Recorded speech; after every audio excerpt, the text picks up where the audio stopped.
Alright, so I promised you that this would be the most complicated problem this semester, at least the most complicated example. And I'm not sure that last one was more complicated when I tried to do it for you than it felt when I was writing it out. So maybe it's just as complicated, maybe it's a little more, but I think the math is a little harder. I'm not sure. But I just wanted to have something in there that went through Kirchoff's rules, and we are only going to use Kirchoff's rules. So last time we used a bunch of Ohm's law stuff and so forth to try to figure out some currents. But I threw the junction rule in there as well because it's a little bit easier than Ohm's law. Although Ohm's law is pretty easy. It's just the combinations when you get lots and lots of things that start to get pretty difficult.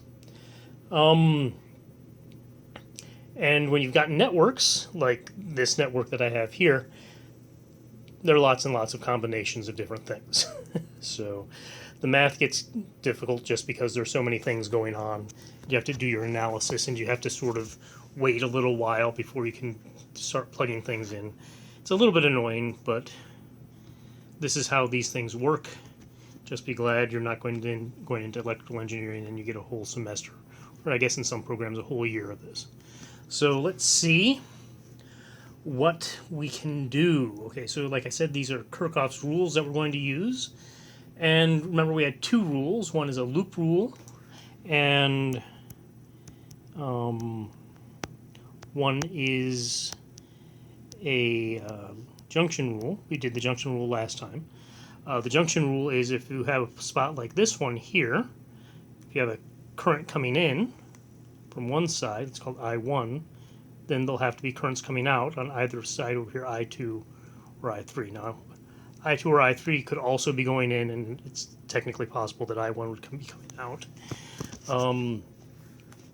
But the idea here is that what goes in must come out, right? And if that was not the case, then you'd have charge accumulating at each spot. So the junction rule is one of Kirchoff's rules. And the other one is the loop rule. So any loop that you can make where you travel through your circuit and come back to the same place will give you a net zero change in the potential. And actually, this is one of the loops that I'm going to do. I have three things that I want to find here. This I1 going up this channel. Right? And each one of these channels, remember, each element going through the channel has to have the same current in the steady state. So when you just turn the thing on, there might be a short time when the currents are a little bit different. But in the steady state, everything in one of these channels, where there's no junctions, anything in between two junctions, has to have the same current. Again, otherwise you'll have some accumulation of charge, and then you'd have some problems, a stray capacitance or something like that. So we want to have the current coming up here, and then the other two coming down here, I2 and I3, and I want to find all three of these. And that was bad enough last time. We're going to do it again, because this is the sort of thing we really love to do, is figure all these things out.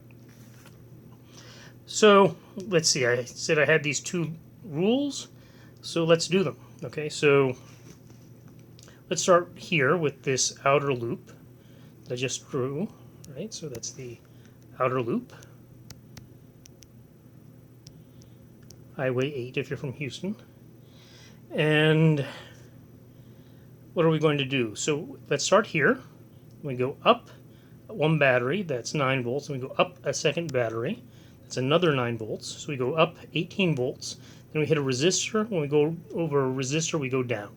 Okay, so we have 18 volts here minus the resistor. Now we're going to use Ohm's law for that, so 18 volts minus, when we go down a resistor, delta V equals IR. So that's going to be this I1 times the resistance, which is 100 kilo ohms. Okay, and then we come around here and we go down this other channel, which has three of those resistors, all at I3, again using Ohm's law, minus I3 times 300 kilo ohms. That's all got to equal 0 by the loop rule. So another way to say this is just change this minus sign to an equal sign, that to a plus sign. We'll do that in a second. Let's see. So we need 3 of these. Because we have 3 currents, we need at least 3 equations. It's possible we need more. I didn't put it in a situation where we need more, but since we have at least 3 unknowns, we need at least 3 equations. I'd like to do another loop rule around here. So I'll call that the right loop. Then we go up once for 9 volts. Then we go down twice for I2. So that's minus I2. 2 resistors at 100 kilo ohms apiece is 200 kilo ohms. Minus I3 was coming down the same way again for 300 kilo ohms. That's equal to 0 again. And then I think I'll do a junction rule. Maybe it would work if I did the left loop. The thing is, I'm not sure, right? Maybe it will, maybe it won't. I'm a little worried about it. I sort of think it might end up being dependent on these other two, that, you know, big loop minus right loop is equal to left loop or something like that. So we don't want to use that. Instead, we'll use the junction rule here we talked about before. So we'll use the top junction. That said that I1 is equal to I2 plus I3. Like I said, I'm not sure I2 or I3 might be in the opposite direction. If so, what's going to happen is I'm going to end up with a negative value. And the negative value means I just got the direction wrong here. It's actually going in the opposite direction of what I hypothesized. So that's not a big deal, right? As long as I'm consistent with all my things. Okay, so those are my rules. Now you have to do your math. And I know you didn't want to hear that. It's not really what you wanted to hear, but let's try to do some stuff. So what I'm going to do is I'm going to try to take these 3 equations and turn them into 2. And what I'm going to do for that is I'm going to take I1 and substitute it in here. So I'm going to get rid of the I1 and have an I2 and I3. That'll make it similar to this equation down here, the right loop, because this one will have I2s in it and I3s in it, right? And no I1s. So we'll have 2 equations and 2 unknowns. As I'm doing this, I will simplify the equations a little bit.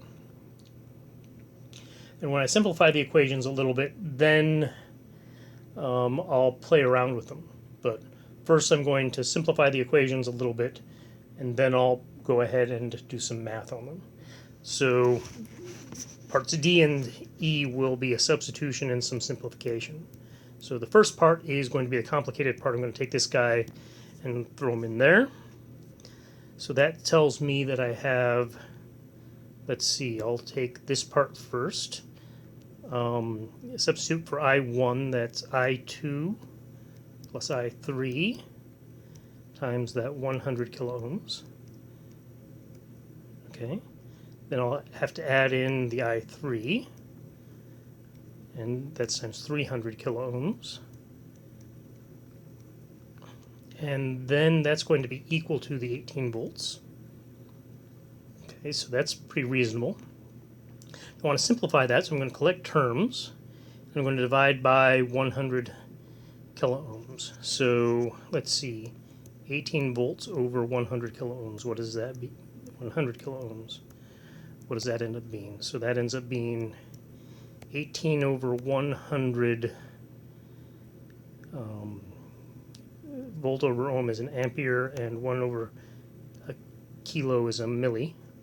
So that's 18 over 100 milliamps, which is 180 microamps.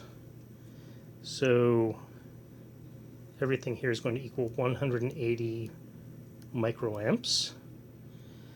And then, let's see, for I2, I have I2 times 100 kilo ohms, but I divided by 100 kilo ohms.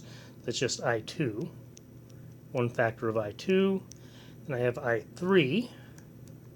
How many factors of I3 do I have? So I have 1 from this one, and I have 3 from this part, so that's 4 factors of I3. So I2 plus 4I3 is equal to 180 milliamps. Okay. That's a simplification part there. So here's the substitution, here's the simplification. I'm going to simplify part B as well. So that means I've got, if I divide again by that 100 kilo-ohms, the 9 volts, shouldn't be surprising, is going to end up being 90 milliamps, because 9 volts is half of 180, so divide by the same thing, that should be half, so instead of 180 it'll be 90. We have 3i3 and 2i2. Okay, so now we have these two equations, and those look like they're ready to be solved for one of these guys. So I could solve for one of these two equations if I wanted to. Which do you think would be easiest? Probably it'd be easiest to solve for I3 by taking I2 and putting it in there. Although that looks like it'll be ugly. So we have I2 is equal to 180 microamps minus, I have to put this over here, so minus 4i3, minus 4i3 plus 3i3 is equal to 90 microamps. Okay, so put that, multiply by 2, so 360 microamps minus 8i3 plus 3i3 is equal to 90 microamps. So I'm going to subtract 360 microamps from both sides. So that's going to give me 270 on, or minus 270 microamps on the right hand side, and let's see, minus 5i3 on this side. So the minus signs cancel, and then I have 270 divided by 5. 270 divided by 5, so 25 divided by 5 is 5, so I'm left with 20. 20 divided by 5 is 4, 54 microamps. Okay, so that's the first one that I've got, so that's 54 microamps coming down this way. Alright, so that's number 1. So we've gotten rid of the I3s. So now we have to choose which is a good place to actually toss in my I3, right? So I've got I3 is equal to 54 microamps, right? And I have to choose which one of these is the best one to plug it into. So when I put it in here, because that has just one sole I2, right? So for G, well, throw it over here. Why not? Let's see, I've got I2 plus 4 times 54 microamps is equal to 180 microamps. Okay, so that's I2 plus 4 times 54 is 216 microamps is equal to 180 microamps. So if I subtract 216 from both sides, that means I2 is equal to minus 36 microamps. Okay, minus 36 means it's in the opposite direction that I hypothesized, right? So I'd said that I1 was coming in, I2 and I3 were going out. I3 was in the correct positive direction, so that's okay, but it's I2 was wrong. I2 is actually going in there too.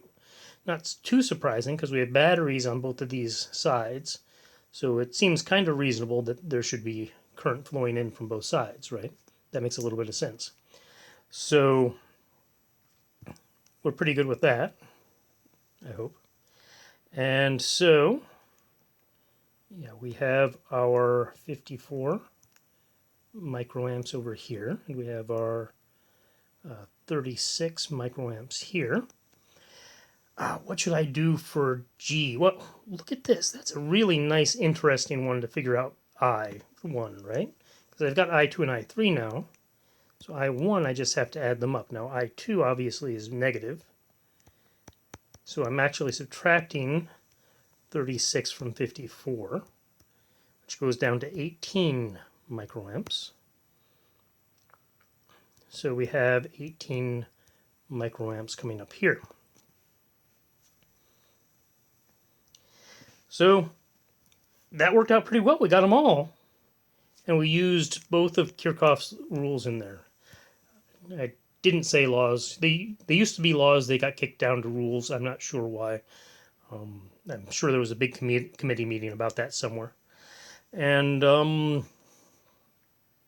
so what did we do? Well, we said we had 3 things that we wanted to find. I1, I2, and I3. Right? Up, down, and down. That's what we said. I was wrong about this one, but that's okay because it came out because of the negative sign. And then I chose 3 different either loops or junctions to use here, right? So I chose the outer loop, the right loop, and the top junction. Seems reasonable, right? That you have to use something. And like I said, I was a little bit leery for using this left-hand side because I think it's dependent on these other 2. I think that it's not completely independent. I think you can use any 2 of those 3 possible loops that you have in this drawing. That means you have to use a junction somewhere. I used the top one. I didn't use the bottom one. It doesn't really matter because if I use the bottom one, I would have basically the same equation. So again, the top and the bottom equations would be dependent. Now, if you had more junctions, they wouldn't be. Probably. There would be some that would be completely degenerate, like these, is how we call it. When we have 2 things that are basically the same equation, we have 2 different spots like that. Those are degenerates. So that's more or less how we did the choosing. Let's see. Another thing we did then is we sort of simplified everything. So we got it into this form and got rid of all of these 100s and 300 kiloohms. After we did that, it was easier to manipulate them. And we were able to first go through, take this I2 and put it in there. So we had an equation that only had I3s in it.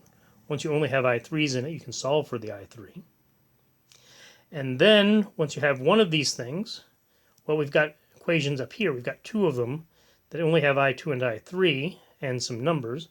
And we can actually get rid of the I3 by substitution and find what our I2 is.